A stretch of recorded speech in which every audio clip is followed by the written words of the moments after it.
بسم الله الرحمن الرحيم وإذ قال موسى لفتاه لا أبرح حتى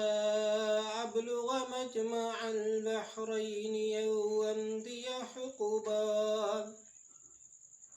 فلما بلغ مجمع بينهما نسيا حوتهما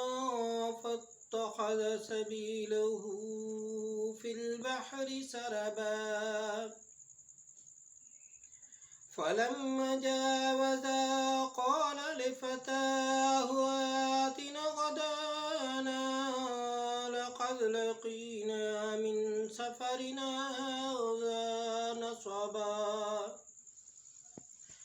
قال أرأيت إذا أوينا إلى الصخرة فإني نسيت الحوت وما أنسانيه إلا الشيطان أن أذكره واتخذ سبيله في البحر عجبا